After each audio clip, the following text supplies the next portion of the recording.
Radio.ie hosts the Irish History Show podcast because history matters. Radio turns 100 years young this year. Radio's history is powered by Radio Archives. For radio archiving solutions from people passionate about radio, visit radio.ie.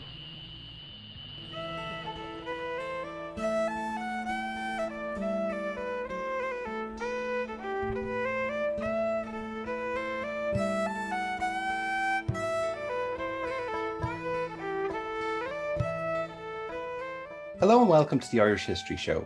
My name is Cathal Brennan, and as always I'm joined by my co-presenter John Dorney from the Irish Story website. Radio turns 100 years young this year. For radio archiving solutions from people who are passionate about radio, visit radio.ie.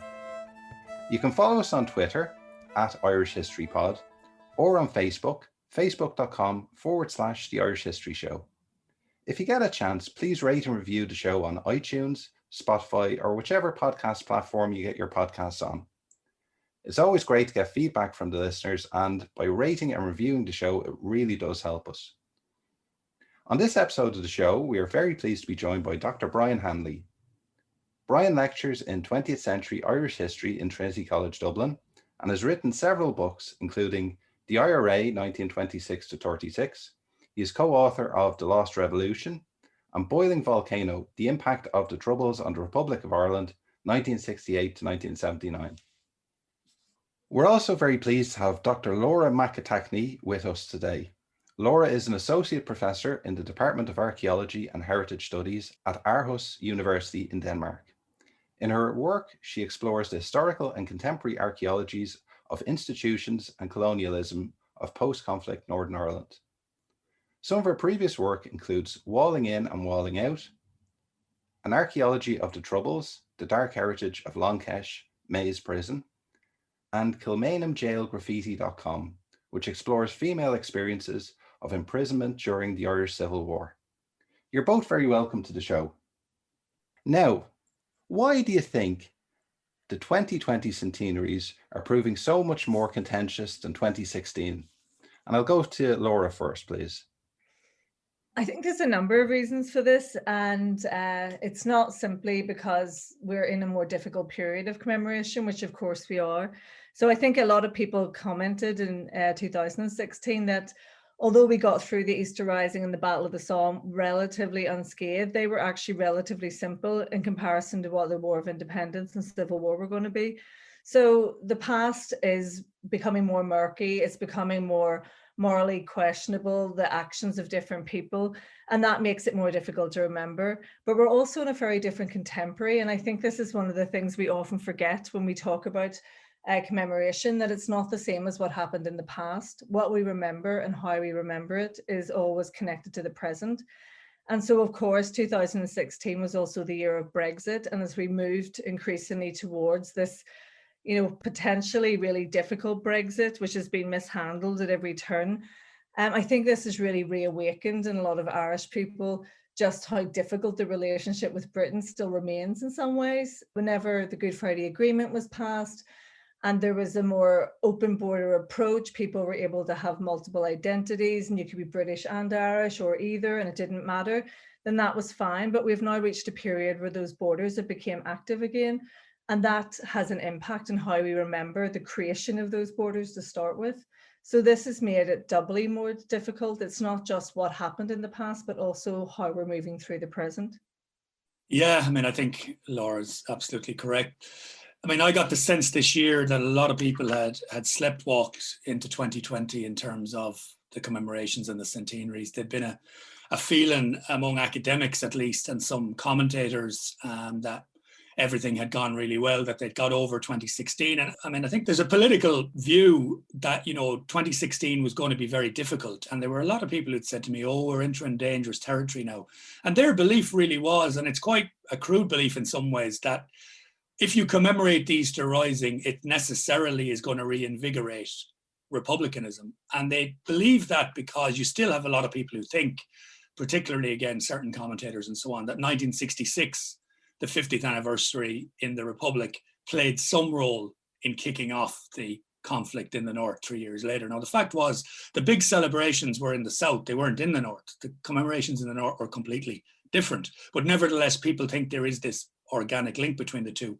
And you had a lot of people, I was arguing with people saying, why should 2016 have that impact? But people did think it would. And if you compare it to, say, 2013, when we had commemorations of the lockout, nobody thought commemorating the 1913 lockout was going to lead to loads of unofficial strikes or to a massive growth in trade union membership, for example. There just wasn't that sense of foreboding, to use that word, about it. But 2016 was supposed to be different. And of course, 2016 passed off, relatively well, in inverted commas, in commemorative terms, as Laura said. So this year, I think there was a real shock when suddenly they realized, actually, no, hold on. You're proposing commemorating the RIC, but the RIC included the Black and Tans and the auxiliaries. And there were people like the Harp Society, for example, and Charlie Flanagan, the minister, who were using terms about the death of policemen being murdered. This was just an ordinary police force and so on, which suggests that they had a political motivation for commemoration. I think in other cases, including other government ministers, they literally just walked into it. They didn't give it any thought at all. And historians contradicted themselves then in how they responded to it, with some of them saying, no, it's not about the Black and Tans, when it always kind of had to be. And they were surprised, I think, by the very angry response, which again, as Laura says, is linked to things that have happened since 2016 in both the relationship between Britain and Ireland and probably global politics as well. So, I think the idea that we could have a contentious-free decade of commemorations was always pretty unlikely, and is wrong in some ways, because this is a contentious subject. There are people who, for example, Stephen Collins in the Irish Times, who writes a lot about commemoration, and he criticizes people for not learning about the past, but he's learned nothing since he first read about John Redmond, because the view he has of John Redmond doesn't stand up to any historical examination, and yet he writes about it an awful lot. And he's one of the people who talks about, this great fear of commemoration leading to this rise in Republican feeling. And I think it's a lot more complicated than that, and it doesn't do a great service to people's, abilities to take on board the complexities of history, which I think they have once it's presented to them in a fair-handed way. We'll get on to, I think, the different meanings that people put on the events of 1916 and 1920. But Laura and Brian, both of you mentioned, the contemporary context, which is all important for commemoration. And the other one is the rise of Sinn Féin as the major political party in the south of Ireland. And do you think that the commemoration is causing a kind of polarization in politics, or it's like the polarization in politics is causing polarization of memory in a way? It's more complicated than one just causing the other. I think there's a kind of synergy between the two. But I don't think that the rise in Sinn Féin is really related to anybody thinking that they're in some ways the, kind of natural descendants of the IRA from the 1920s or before. Like, I really think that that's a lot of kind of gaslighting from some politicians, because it's clear that the social inequalities in Ireland are really causing a lot of problems. It's very obvious that the two main parties have kind of become more complacent and, just really assumed that they were naturally going to always fight out the elections between the two of them, and there wasn't really going to be any major disruption to that. And so I think that, Sinn Féin doing so well in the last elections is really, you can see by the reaction that how different the reaction has been, particularly their participation in the Decade of Commemorations has really risen a lot in the media, but also through political rhetoric. In 2016, of course, Sinn Féin had an alternative commemoration, which wasn't the same as the state one, and they, used a different date as well. And it was really, kind of seen as a bit tawdry and marginalised and wasn't really taken that seriously. There was a couple of snipes, but not much. But you really see the difference now between any comment made by Sinn Féin is often dragged back to this dispute about how much they reflect a different type of IRA or an innovation or a new one that was completely different from the past. And frankly, I think that really is because of their electoral success. Their electoral success wasn't caused by that connection. Yeah, I think the electoral success of Sinn Féin is more to do with the last recession and with the fundamental kind of realignment in Irish politics that was beginning to happen anyway. Then it has to do with commemorating things that happened 100 years ago. But because of Sinn Féin's particular history, there is always going to be a battle for ownership of the title of Republican, or the title of who really belongs to this tradition. And I suppose that the great buzzword of the Decade of Centenaries was shared history.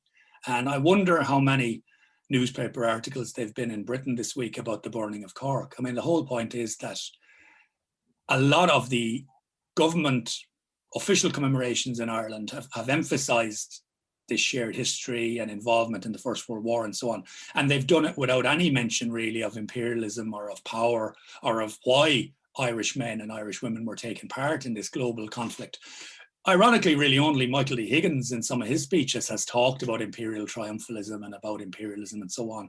And that again was something that couldn't have been avoided. It was always going to come to the surface at some point. And it has done now really, perhaps not deliberately, but it is now part of the discussion. And I think that's important. But I mean, Sinn Féin are big enough to speak for themselves. And I think they themselves have to own their own mistakes too. So unfortunately, a great deal of this conflict is being fought out online. And I wonder, do any veterans of the IRA from the 1970s and 1980s wonder where all these adherents of the armed struggle were then? Because there are a lot of people who are very certain they would have definitely supported the IRA in the 1970s and 1980s, who I'm not sure really were either around or would have done. And I think the problem with Twitter, of course, is that it's often the equivalent of a playground or a pub argument. Now, in a pub argument, you'll get punched and you won't on Twitter. So people move very quickly into territory which doesn't really serve a discussion of these topics on all sides. And I think it's not been helpful to try and tease out a lot of these points. But certainly, I think the argument now about the old IRA versus the new and so on, it's not a new argument, but it's got a new edge now. And, you know, you've got to try and tease that out because it's not a simple argument. Yeah, I would just add to that, because I think that's a really good point. But, you know, this idea of what the old IRA was and when that becomes the new IRA, like, I think that really, it also lacks a spatiality. Like, we don't really have in that discussion how Northern Ireland as an entity that was created as part of the War of Independence and Civil War is not the same thing as what was happening across all of Ireland during that period. So, you know, you have a statelet which has an inbuilt majority, which is unionist. And so nationalist experience is up there, and particularly the IRA as it acted after the late 60s and 70s is just a completely different context. So I think there's a lot of circular arguments about what the IRA did in the 1920s against what they did in the 1970s, and if they're, you know, tie into each other, but there's just absolutely no way they could. They're not, you know, you just don't replicate history in exactly the same way. They're different contexts in different places.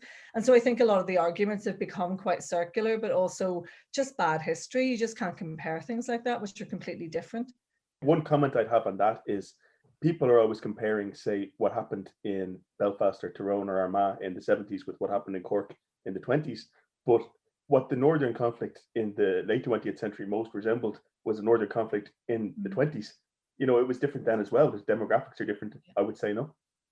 Yeah, and like, you know, the War of Independence in Northern Ireland, you know, isn't really the War of Independence, or I should say in the north of Ireland. So, you know, for example, for 1920, which is commemorated this year, Lisburn Museum has put a really excellent online exhibition on the Swansea riots. So when an IRC officer was killed, you know, there was a huge number of riots which ended up over a number of days burning out all the Catholic businesses and pushing Catholics out of the town. So that's just not something that really replicated because of the demographics being so different. So, you know, the pogroms were much more associated with nationalist experiences of the north, which are don't really have a comparative with experiences in the south. So I think that sometimes there's just having these discussions which, you know, don't really lead anywhere because they can't prove anything. They're just not comparing like and like. So, Brian, we had Kieran Glennon on over the summer discussing these very issues, the Belfast pogrom.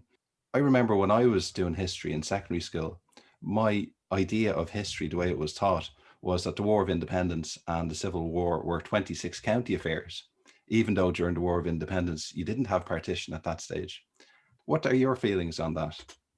Yeah, well, I suppose, I mean, I think that one of the things we've learned about that period is that there were very distinct regional differences to how the war was fought. And parts of Ulster are exceptional in that, particularly Belfast, where Catholics bear the brunt of violence and where civilians bear the brunt of violence, which isn't always necessarily the case elsewhere. But I think it's important to say that the IRA did see it as an all-Ireland struggle, and the IRA in Belfast in 1920 did initially, and this is important too, because this is a circular argument in some ways. The IRA in Belfast in 1920 weren't very keen initially to be a communal defence force. I mean, they thought their job was to do the same kind of operations and carry on the same type of struggle as the IRA in the rest of Ireland. But by the summer of 1920, effectively, they're being forced into a defensive position, and the nature of the conflict there is very, very different, as Kieran Glenn and other people have outlined. But I think they did think it was an all-Ireland struggle. And it does lead to all these kinds of contradictions, whereby a lot of the IRA in the North initially support the treaty. A significant number of IRA volunteers joined the Free State Army. This seems completely counterintuitive if we think in terms of the treaty as the great betrayal of the North and so on. And I noticed Declan Kearney of Sinn Féin had an article on Phoblocked Online the other day about these history wars. And he was saying these history wars are unhelpful. And maybe we can come back to what he was saying, because I think it was slightly contradictory. But he emphasised very much partition, partition, partition. Now, John has written on the Civil War, and we've all looked at it. In some parts of Ireland in 1922, when the IRA is splitting, it's not partition they're talking about, you know, and I'm not quite sure that the IRA in Kerry is completely driven by this feeling, you know, that we've got to stop partition, although that's part of it. So this it's a very messy period, and no side really can claim without problems the mantle of who is doing who, and we can come back to what some of the Belfast IRA ended up doing in the Civil War, or what some of the Dublin IRA ended up doing in the Civil War, if we want. But I think we do need to have these discussions, and have them in a way in which as many people as possible can take part in them without fear of being labelled one thing or the other. Because I think it does have a chilling effect, and I'm not a, you know, inverted commas, snowflake, shrinking violet, but I would at times not be keen to get into discussions about these things, particularly online, because of the ferocity of the responses. And I think we do have to step back and say, look, you wouldn't talk like this if you met a neighbour who disagreed with you, you know? So let's try and dial it back a bit when we discuss this. This is important. This is our history. People differed 100 years ago, they differ now, but we don't actually have to kill each other about this. Yeah, no, I totally agree. So I think one of the issues is, as well as a kind of tone policing around what you're allowed to study in history. Like, certain subjects are considered unhelpful, as we've already discussed, around this idea that commemoration necessarily creates a kind of sympathy towards one side or the other. I think that's one of the issues I've had since 2016 onwards, is that some of the commemorations have taken a tone of being celebrations rather than, you know, really engaging with the complexities of the issue. Personally, I think a lot of the histories have been really great that have came out. We've found a lot more about women's roles. We've found a lot more marginal stories coming out. And I think that's really important, that a period of commemoration is a period when there's a heightened public interest. And it means that narratives can change, because enough people are writing, enough people are researching, enough people are engaging in the conversation. But they need to be, you know, respectful of the fact that, you know, the past is really difficult to get a complete handle on. There's really no one perspective on what happened and what led from one thing to another. This is even more so when we're talking about the Troubles, because essentially then we're talking about a period of lived memory. So the sources are just so much more. There's so much more personal opinion and oral histories attached to that, rather than just trying to piece together from various types of documentation and biographies and things like that. I think in Ireland we do have a really healthy exchange about history, but the social media aspects is really polarizing it, and it's that anonymous ability of people to be able to just, you know, say the most problematic things hidden behind, you know, some kind of avatar and fake name makes it even more contentious. And also I think the media tie into that a lot more, like they report a lot more from what's happening on social media, so it can drive those divisions further out into, you know, wider public discourse, which, you know, as Brian said, is really problematic.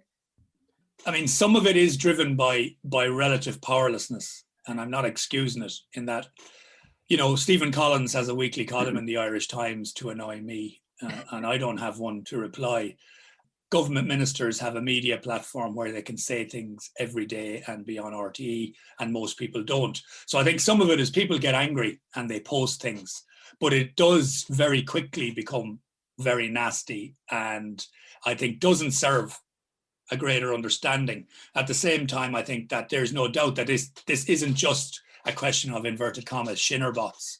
This is all sides using the media to try and dominate a conversation. But I suppose, I mean, John wants to get in, but maybe we could also talk about maybe what's a more controversial question, because I think the support for the IRA in the modern period is being underplayed by critics of Republicans. I think it's a much more complex story. And I think the whole Warren Point question is a much more complex story than maybe the media certainly have been prepared to admit.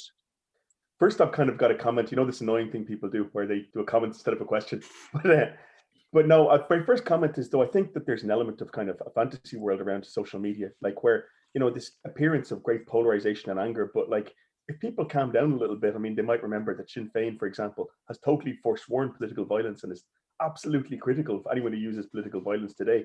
And this never gets mentioned, in debates. So I think there's this kind of fantasy world where people imagine, free staters, blue shirts, terrorists and stuff. And the reality in the real world is not like that.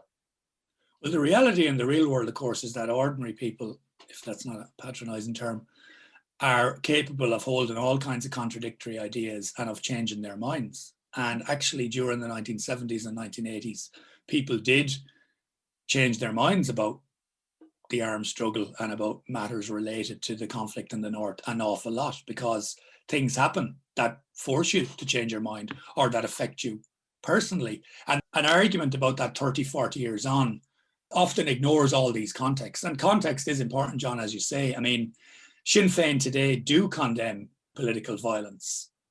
And I do think that there is a bit of a problem there at times, in that their argument would be, of course, that the context no longer exists for Republicans to kill policemen, for example. So if the new IRA do carry out an attack, Sinn Féin will say, it's a completely different world now. You have no right to do this. And then what the new IRA will say, well, in the 1980s, when Sinn Féin were asked about political violence, they would have answered, the context doesn't really matter. As long as Britain remains in Ireland, people have a right to fight them. And that's what Gerry Adams said, for example. That's what Danny Morrison said. He said, it's nothing to do with elections, nothing to do with the amount of votes we get. It's about the British presence. And as long as Britain is present in Ireland, people have a right to fight them. Now, that's the context of the 1980s. But unfortunately, unless you're, going to disown that context entirely, which Sinn Féin can't do, Sinn Féin can't say the provisional IRA was wrong at that time. So therefore, this problem is always going to exist, I think. And it exists for Fianna Fáil and Fine Gael when they try to honour the good old IRA as well. Yeah, like I think one of the things I've really noticed is, someone who comes from the North and grew up during the Troubles, is just how little sometimes people in the South really know about the Troubles. There was a lot of, obviously apart from the border counties, which I think have a very different relationship, but outside of people who actually spent time doing research on this, there is a very partial view of what the Troubles was, and it's definitely becoming more partial over time. Like a lot of the stuff I see on social media on both sides is, things that deny how awful things were on all sides. But particularly, the Troubles was a 30-year conflict. It obviously had different types of ebbs and flows. It had different strategies. There was different people involved. Like loyalist paramilitaries played a huge role. So did both states, more so probably obviously the British state. But there is increasing discussions about the role of the Irish state as well. It's a very difficult conflict, and it's a very difficult one to write about and think about and engage with and try to compare what happened 100 years ago, because it is in living memory. People are still alive who were impacted by it, who lived through it. Like I know personally living in Belfast, and I grew up in different parts of Belfast. I grew up initially in West Belfast, where my family are from. And my first memory is Bobby Sands' funeral when I was, 3 or 4 years old. I have very distinct memories of that funeral cortege coming down the bottom of our street. But I also grew up in South Belfast and in North Belfast. And my mum's family come from East Belfast, where there's now a peace wall, where their family were burnt out. So people have really strong and long memories of being impacted by conflict. And I know from my own family, there was a lot of wavering of support for various aspects. Like people didn't like the idea of the IRA bombing randomly in shops and killing people, but they also were aware that they felt that there was some degree of protection because, there was targeting of Catholic civilians by loyalist paramilitaries, and there was an idea that the British forces weren't protecting anybody. So it's a very complex thing, and I have very strong memories of just seeing the ebbs and flows of that as different events happened, and particularly moving towards peace processes, there was just such a fatigue by violence that people just wanted things to end. And I think there is also a lack of recognition of the big shifts that Sinn Féin and IRA had to have at that period to bring about a peace process that had been faltering through for a number of years by that stage. So, it is a complex period, and particularly one when, you live through it and you're not, I like to think, not even that old. So there's people who have far stronger memories than I do of the 70s, which were in lots of ways much worse. Well, Laura, you just mentioned there about different levels of support within the nationalist community for different types of actions that the Provisional IRA undertook. Now, the big controversy all this week was about the Sinn Féin TD Brian Stanley tweeting about connections between the Kilmichael ambush, which we recently had the 100th anniversary of, and the attack on the parachute regiment in Narrow Water near Warren Point. It's very difficult to look at a lot of the coverage from the media over the past week and not think there's a heavy element of cynicism in a lot of the attacks on Sinn Féin.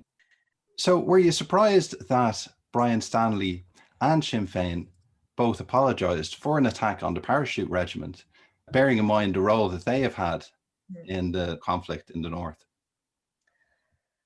Yes and no. I think, again, there's a different perspective from the north, because it's only 6 months ago that the Ballymurphy massacre inquests have kind of ran through and finished, they haven't been reported on. But so the parachute regiment, as we know, are connected to the killings there and also the killings in Derry. So there's a very strong reaction against them.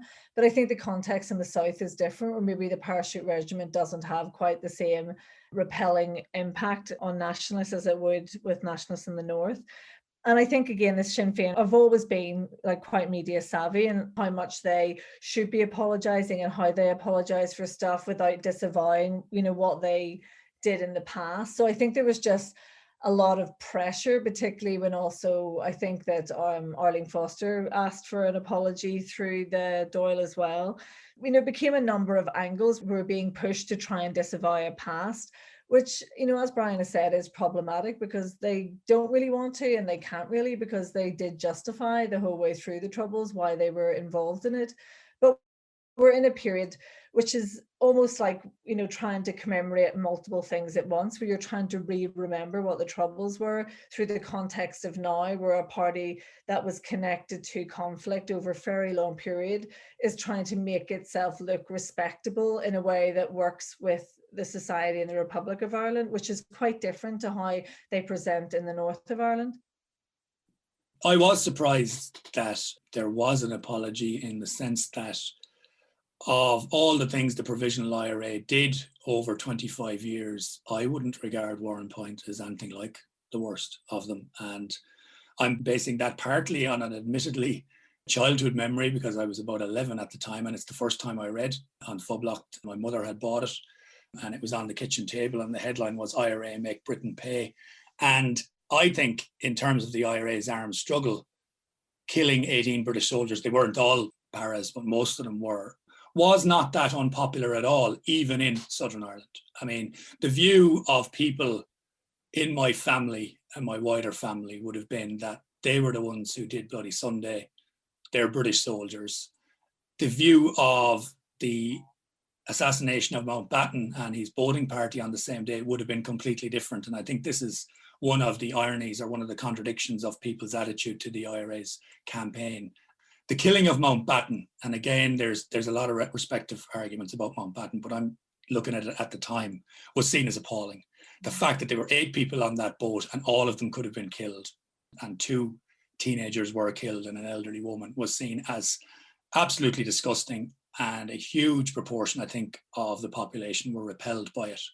Many of those people would have felt very differently about the paras. And I think that argument could have been teased out a little more, but it's very difficult for a political party to do that when they're under, there were people in Fianna Fáil, Fine Gael and Labour, I can guarantee you, who didn't give a damn in 1979 that the Provost had killed paras. And if I had €1 for every time someone said to me when I was a teenager, if they only killed British soldiers, they'd be all right, I'd be able to pay off my mortgage now, I can tell you. I mean, it's attitudes to the IRA were pretty fluid, and there were times in the early 70s, certainly, to a much lesser extent, maybe around the hunger strikes, where lots of people in Southern Ireland from a cross-section of the population would have at least understood what the IRA was doing. But then in between, you've got this litany of dreadful killings and atrocities. And I suppose another thing I would say, that there's nothing special about people I know, but I do know people who are involved in the IRA, and a lot of them are far more, nuanced in their thinking about this and far more reflective, and would tell you that there's lots of things the IRA did that they don't agree with. Then a lot of the people who take up cudgels on behalf of the IRA, again on social media, for example. So I think this was, even for people in the IRA, there are different attitudes to things the IRA did. And certainly I don't think Warren Point, if you're going to apologize for things, there's a lot more to apologize for than an attack on the British Army. And this might give us an opportunity, though, to talk about this, the problems of memory, I suppose, because in some media coverage, Warren Point, which was illegitimate in that frame, was contrasted with the Kilmichael ambush, which was a legitimate military encounter by this interpretation. But back in 1920, no one in the Irish Times, for example, was describing Kilmichael in those terms. They described it as a bloody massacre where the auxiliaries were killed after taking prisoners and were mutilated with axes by men who tricked them wearing British Army uniforms. So is there this thing of cleaning up the past and having one imagined past that you contrast against another past? I think Laura made the point earlier about distance and about North and South, but also about how long the conflict went on. I mean, I think very crudely, Kilmichael worked. Within a year, there was a settlement and the British Army ultimately left the 26 counties. Warren Point had really no appreciable difference in terms of Britain's. If anything, it hardened the Thatcher government's resolve towards things like the prison crisis. And the British haven't left. I mean, we have a settlement, but it hasn't led to United Ireland yet. And horrible as much as the War of Independence was, and we know now, again, we look at the statistics. I mean, it's a lot more brutal in many ways than the Northern conflict because it takes place in 2.5 years. But the point is that Kilmichael is a shock to the British in a way, and to British public opinion, that is forcing a public opinion that's already very worried about Ireland to completely reassess their attitude in Ireland. Whereas Warren Point, ultimately, you look at it and you go, well, what happens? The thing just goes on and on and on. And, they don't pack up and leave because you've killed 18 soldiers. So I think in part, people rationalize these things in terms of the results. And the grim result is by the 1920s, most people in the South think independence is a good thing. And there's a consensus among Fianna Fáil and what becomes Fine Gael and Labour and so on, that the IRA was basically right. You can't have that consensus in the North because it's a divided society. And in the South, people just aren't sure what consensus to have about it at all, because it seems that the North is only dragged into our discourse when it's being used to either attack Sinn Féin or to, complicate people's memories of the good old IRA. Yeah, no, totally, I'd agree. As I've mentioned before, I do find it interesting how much these debates are dominated by historians and not including people who work in memory studies and people who work in heritage and, engaging with these other issues about why things are remembered and how they're remembered. And I think, when we're looking at the Troubles, like we are still working with living memory, we are working with having a lot more contradictions, which makes it really difficult to actually be able to pinpoint, exactly what is going on and, who to blame and who to deride and who to make a hero and a villain out of. It's much easier to do that whenever you have the distance of time, and then you can look at the consequences, which, as Brian has said, were viewed as positive, that was a short-ish conflict in the wider kind of arena of conflicts in Ireland, and it did resolve for most of the island in a way that what was intended. So, having those different consequences means that the ends can justify the means, which is just not the case whenever you look at the Troubles. It's a much more complicated conflict. It's a completely different demographic of a society. And it really does make us push ourselves when we think about this idea of what happens post-Brexit if there is to be an Ireland that is, no longer has a border. The borders in the Irish Sea, does that make it move towards more of a political unity? And what does that mean in terms of how you deal with a large, unionist minority on the island, majority in the state? I'm not saying that that's ever going to rectify itself soon, but there's lots of different consequences around, how you deal with the North as this slightly disengaged, slightly othered place that is just seen as a long-term problem and in some ways an embarrassment. Why do you think some parts of the Southern establishment are so nervous about commemorating the independence struggle? you know, as we've said, these are much more messy conflicts. You know, the Easter Rising is an established, you know, kind of traditional memory event that has tied in with a great kind of Irish tradition of victimhood as well, you know, to have so many people executed so quickly, so needlessly, and a very, you know, a lot of, you know, quite tragic stories about it, that by the 50th anniversary, there was more of a kind of a willingness and an ability to commemorate it in ways that are much more different, particularly against, you know, the Civil War, which is always, civil wars are much more difficult to commemorate, like anywhere. This isn't just in Ireland. Because essentially it's very hard to create that kind of idea of the bad guy and the good guy, particularly when we have this long history of continued struggle afterwards. And I think, you know, looking at someone like Anne Dolan's work on the memory of the Civil War, it's interesting to consider how quickly, you know, the memory of those previous periods were given over to anti-treaty forces, really because the people who won the Civil War were uncomfortable about how they won it, and against the memory of the people who had died, you know, in quite quick succession around that. So it became a difficult thing to remember. And I think that still is the case. I remember talking to someone a couple of years ago who had a very strong opinion that 100 years is too soon to, you know, to commemorate a civil war. It's just too close, which I found kind of amusing in some ways. But I have colleagues who work in Finland, and they had a civil war in 1918, and they've went through the commemorations of it. And I found it interesting just to look at, you know, how difficult they find certain narratives and other narratives not so much, because again, it tied into an independence movement as well. But in other ways, they had a lot of a different context because they didn't have residual areas they were still essentially fighting for.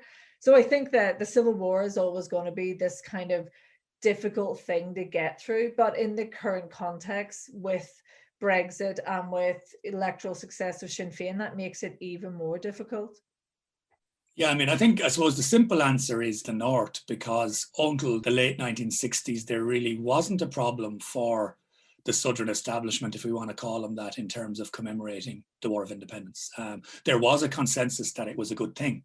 And then there became a consensus, and again, we can say how much of this was real or how much was imagined, that too much commemoration of those events would simply give credence to the argument of the Provisional IRA in the 1970s, that they were just completing unfinished business, that this was a continuous struggle since 1916 and beyond. And people, you know, in the leadership of the Provisional IRA and in their publications and in their propaganda, they did say 1916 to 1972, 1916 to 1975, you know, this is the same thing. And we can argue about the context and about what went on, but there is a powerful kind of myth about 1916, as Laura said, which is that it's a fair fight. You know, the rebels wear uniforms, they're led by idealists and poets and playwrights, and they take up position in the centre of Dublin, and they know they're going to lose, but they're going to reinvigorate the spirit of Ireland and so on. And it's a lot more complicated than that, but it's a powerful vision.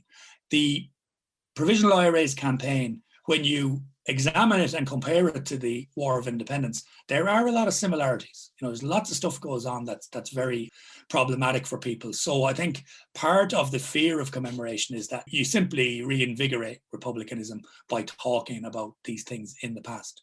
And it's difficult for the mainstream parties, because even though I know that Fine Gael can often seem to be pretty far removed from this, they're the party of Richard Mulcahy and Sean McKeown and all the rest of them as well. And Fianna Fáil quite obviously have claimed the mantle of the independence movement throughout their history. And, you know, Micheál Martin has made speeches, and I presume he's been sincere, where he's just said, you know, the IRA of 1919 to 21 simply would not have done these things. Well, the more we know about the IRA of 1919 to 21, we do know that they did a lot of things that the Provisional IRA did. In fact, they did more of them. I mean, one of the big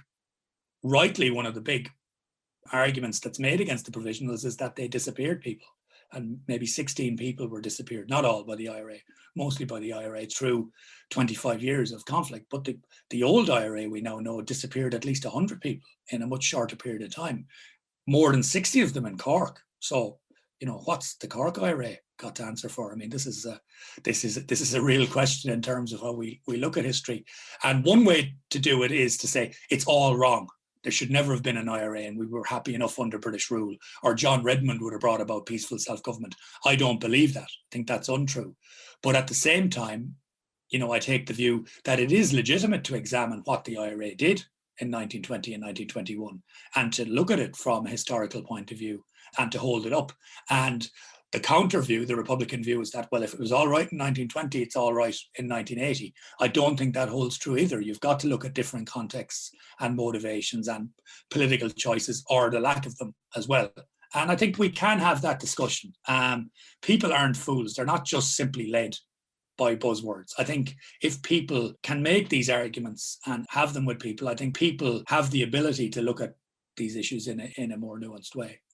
I think, though, one of the interesting things is that the idea of the gunmen and the struggle, even for independence, was flawed, goes all the way back. I mean, if you look at the writings of P.S. O'Hegarty, for example, or Kevin O'Higgins, they very much came around to the view in the Civil War and the immediate post-Civil War period, so the very early days of the Free State, that the cult of the gunman and so on, as they called it, was a very bad thing, and the whole thing had been a mistake. So I think this is quite an old idea, actually, of that the constitutional way was the path not taken and stuff like that in sectors of Irish society.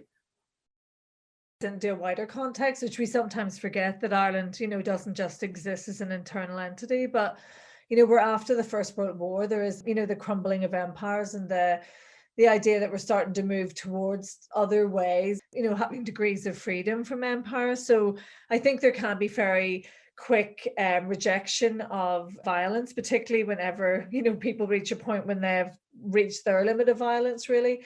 Like, I have some colleagues who believe that the Civil War was, not as bloody as it could have been, because essentially there was just military fatigue, but also not enough guns and ammunition left for people to kill themselves at a higher rate. Really, it resolved itself because they ran out of military options in some ways.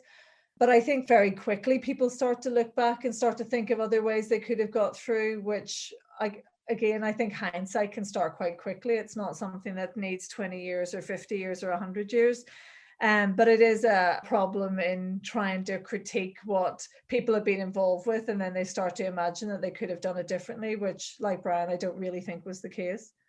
Yeah, I mean, people are talking about the old IRA as early as 1922, I think. And I suppose it is interesting that a significant number of 1916 veterans didn't take part in the Civil War. I mean, the neutral IRA was actually a very large organization in 1922. A lot of people opted out even then. But I think there's also, the key point that Laura made again, which is often forgotten in our Decade of Commemorations, is that there is a question of power and there's a question of violence. And the biggest, most powerful proponent of violence was the British Empire. And Ireland had been, without any choice, involved in this vast global conflict in which more Irish men died than in any conflict on Irish soil, and not all Irish men either in World War I. And some people think that means that we should commemorate it more because it's bigger. But I actually think that we should reject it more, that we should say, hold on, if we're going to talk about violence between 1916 and 1923, those who fought in Ireland for independence were tangibly fighting for something which actually I believe a majority of Irish people wanted, whereas those who fought in the First World War were wasted, were sent off to die for imperialism, essentially. And there's a kind of reluctance to talk about that aspect of violence. Again, I'll just go back to John Redmond, because, he writes in 1915 about a visit to the Irish regiments at the front. And while he's there, they allow him fire an artillery piece at the German lines. And he says, I'm not an expert at this type of thing, but I can only hope my shot went home. Now, John Redmond is therefore not a man of peace. He's actually possibly involved in directly killing people in 1915. And I think you've got to put that in the context of the violence that takes place in Ireland too. And then, as Laura says, our Civil War isn't as bad as the Finnish Civil War, in terms of deaths. And I think a lot of people opt out of our Civil War. I think large parts of the population don't take part in it at all. It's a war between two sections of the Republican movement rather than, a war between the workers and the bosses or two parts of the country. So it's a horrible civil war.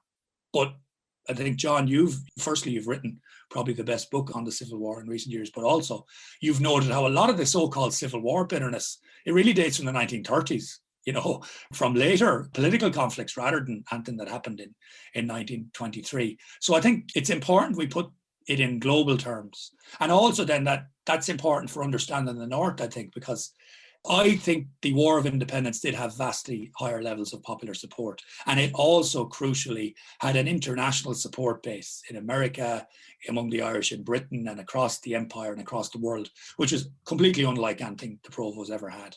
I think that the Irish were lucky in 1919 that there was this great question of self-determination, that there had been a revolution in Russia, that the world was on fire, and they were seeking independence in that context. The provisional IRAs, because of partition and because of the way the state was set up, their war was always going to be a lot more isolated and a lot more difficult. And I do think it had popular support among some nationalists, a lot of them at various stages in the north, and popular support at various stages in the south too. But it was always going to be a minority affair, which I think the Southern public could never buy because they were distant from it. And I think the mythology of the good old IRA also hindered the Provos in many ways, because people genuinely, I mean, again, this wasn't a revisionist historian who said this to me. This was my mother. I mean, she'd have sung Kevin Barry, and then she'd have said, that's not the same IRA as the IRA today. So I think that was a real thing. Well, as we worry about, all these commemorations being just 26 county affairs and leaving out things like, the pogroms in the north, and it'll be interesting to see how the founding of Northern Ireland is commemorated and remembered. One of the things is back in 2013, we had the 100th anniversary of the founding of the UVF. And should that have been looked at more throughout the whole 32 counties? If we're thinking of Irish history, and back in that period is pre-partition, trying to get an idea of all the violence in Ireland at that time, that we're looking at the UVF, other than just in the context of the 36th Ulster Division and the First World War, but also the other groups that come into existence, the reformed UVF after the First World War, the Imperial Guard. And we don't have the same collection of memoirs from that side in the way that we do with the Bureau of Military History and people leaving their memories of having been involved in those type of organizations. Would it be better if we did, as a whole, throughout Ireland, looked at things from a unionist perspective, or not from a unionist perspective, but just examined unionism's role and unionist people's role in that period? Yes, obviously I would think so. I find it very interesting how little there has been a perspective on the UVF and loyalist perspectives outside of the 6 counties, because obviously it's something that I explored whenever I did my initial research on the Maze prison. Then I wanted to speak to loyalist prisoners as well, because they were obviously one of the main groups associated with it. But I think one of the problems that you have kind of pointed out is that there's a lack of documentary evidence that is easily accessible to be able to get back to the early UVFs and to those organizations around 1913 and onwards through the First World War and the different types of organizations afterwards, but also just a lack of real willingness to connect to that. I think it's hard to sometimes explain where this comes from, but there's definitely a lack of kind of, obviously, like a romanticization around something like the UVF. They're a conservative force and a loyalist force that wants to retain a status quo connected to, long-term plantation and colonialism. Essentially, that's not a very romantic thing to study outside of, if you come from that community, you might find it particularly interesting. Which is what I find is there's just a lack of interest really from a lot of historians that I know working in the South, really, that they might have a knowledge of it, but it's not something they're particularly interested in following through. Whenever I did work with loyalist prisoners, when I was doing my work on the Maze prison, there's also the issue of, one, I really had a hard time getting access to them because they didn't want to speak to me. I'm not sure if that was because they presumed I was from a nationalist background or I was female, or they just didn't want to talk to me. But eventually they contacted me, a small group of ex-UVF prisoners, because they had seen a talk I had done online, actually in Australia randomly, that had been put on YouTube, and they wanted to talk to me because they felt that their perspectives weren't in there. And I did say, I can't really say that much about this experience because I can't really get access to anybody. And I did have some really quite interesting conversations with them about how they perceive their role, within the state and supporting the state, but also, going back to what Brian has said about some ex-IRA men, actually often a lot more nuanced about what they considered, how they were used by politicians, and about their relationships within the prison with Republican prisoners. Essentially they both seen the guards as, ultimately the people they were trying to fight against. And I just find some of their perspectives actually quite interesting. I know increasingly there's small numbers of books coming out from their perspectives, but there just isn't the same number of materials that we can access those stories from, even in the recent past, never mind the distant past. Yeah, I suppose on one level, one of the things that would have angered a lot of Northern nationalists, certainly in the 1980s and 1990s, would have been the tendency in the South to demand that nationalists understand the Unionist position and to respect the Unionist position.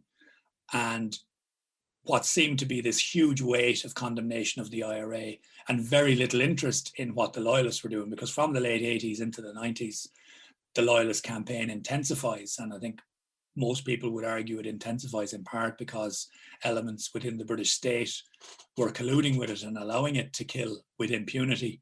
And that therefore they would have said, you've got Ken McGuinness on the Late Late Show every week. You've got Rhonda Paisley presenting shows on RTE. It's all about understanding them. What about us? We've forgotten about us. Why don't you care about nationalists being shot every week by the UVF and the UDA? So I think that there is this discrepancy. And it's also, I mean, unfortunately, it becomes this grim litany of atrocity where if somebody mentions the Birmingham bombs, someone will inevitably say, well, where's your concern about the Dublin Monaghan bombs? And I think there has been a shocking lack of interest by Irish historians in particular of modern Ireland in things like Dublin Monaghan bombings.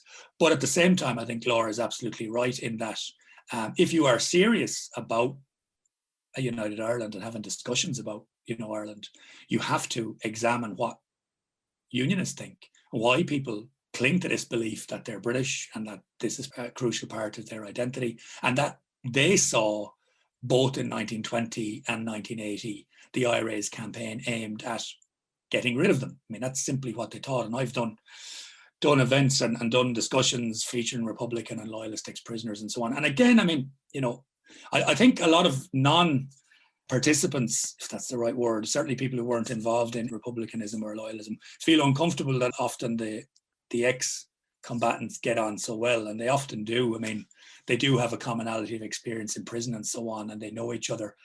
So I know sometimes people say, well, we didn't kill anybody, and why are you talking to them? But I think it's important too to understand that there can be room for discussions between former enemies, because ultimately, I mean, I think you have to have a real debate about what you mean by a united Ireland and what you mean by republicanism.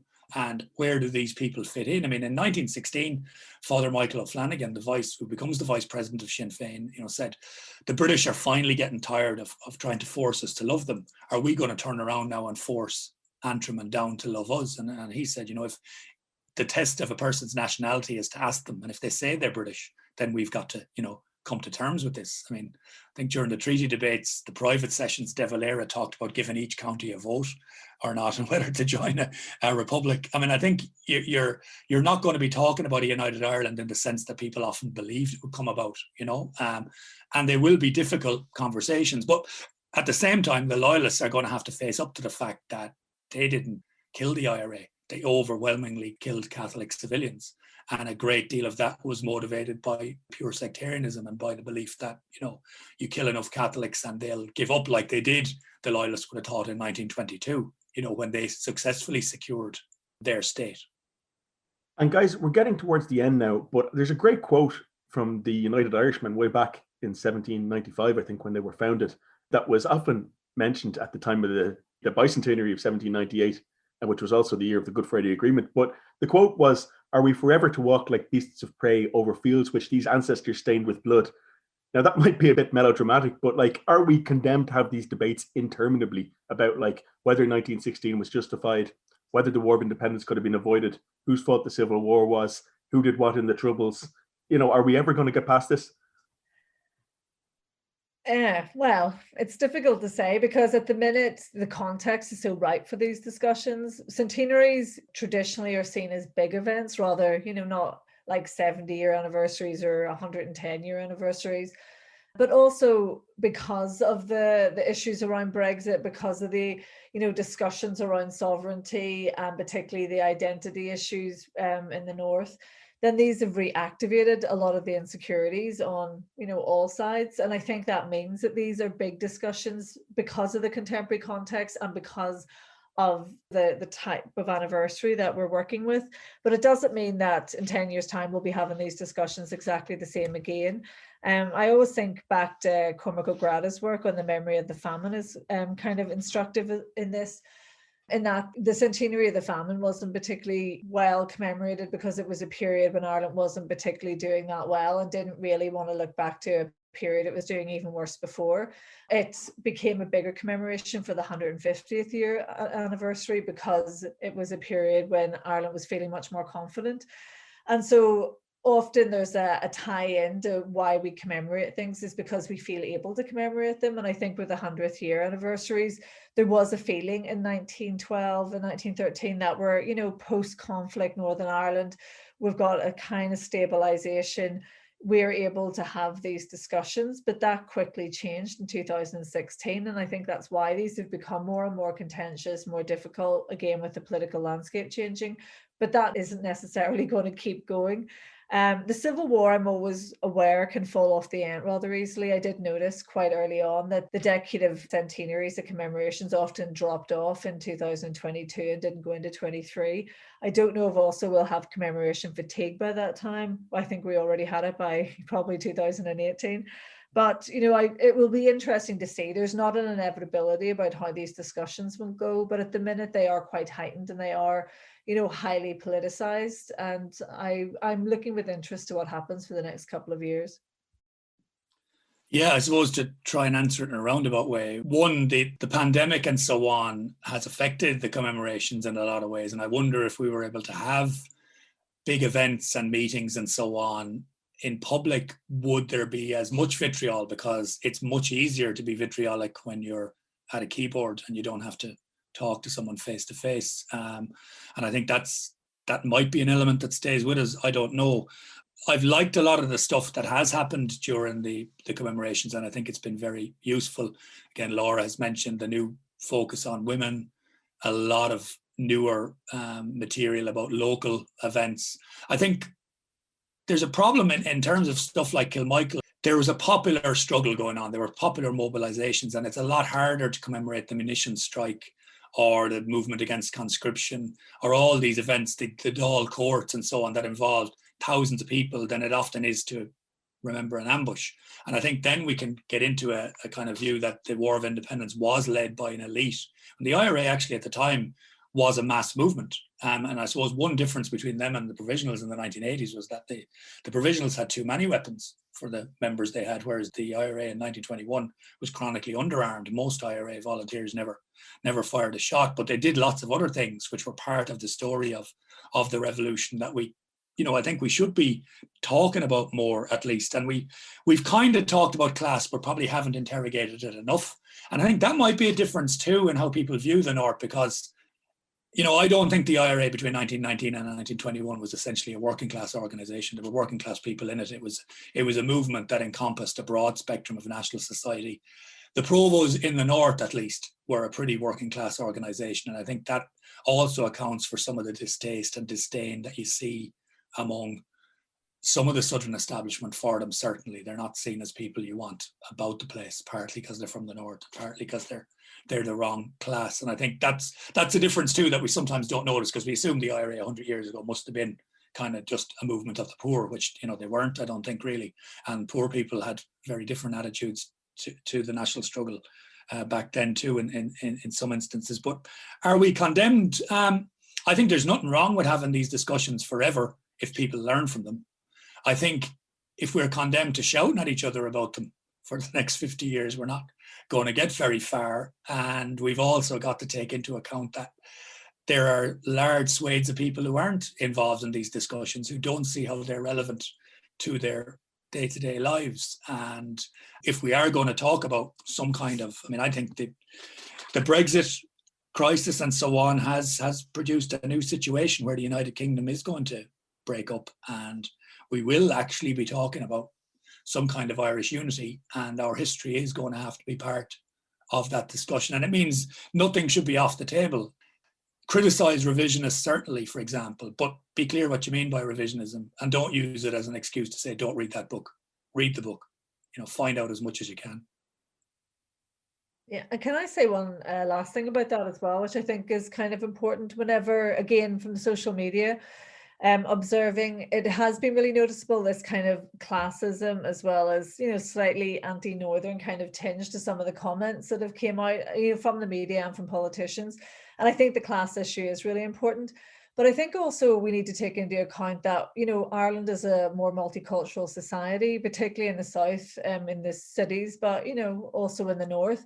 And this kind of sniping around identity, that what is really Irish, is not really Northern, or can't be Protestant, or can't have a tinge of loyalism to it, I think is really problematic in terms of, how we also think about people who are recent migrants and whether they're here generations or not. These very exclusionary ideas of Irish identity are really, difficult. And I think they're really not okay to have anymore, that we need to not have these identities that are ingrained and having to have been on the old sod for thousands of years and never moved on, and have these untainted lineages of connections to republicanism or not. Like, a lot of the discussions I see are people who would hold quite, pro-migrant views, but at the same time can be really exclusionary of loyalists and Protestants from Irish identity. And I just don't really understand how those two positions can be held together. But, being reflexive of contemporary Ireland, that is a different country from even Ireland 20 years ago, 50 years ago, 100 years ago, is quite important in terms of negotiating those big issues of identity. Well, I think we'll leave it there. Thank you very much to Dr. Laura McAtackney and Dr. Brian Hanley. If you'd like to listen to this or any previous episodes of the show, you can go to our website, irishhistoryshow.ie. You can follow us on Twitter @IrishHistoryPod, or on Facebook, facebook.com/The Irish History Show. And if you get a chance, please rate and review the show on iTunes or Spotify or whichever podcast platform you get your podcasts on. So until next time, thank you very much for listening.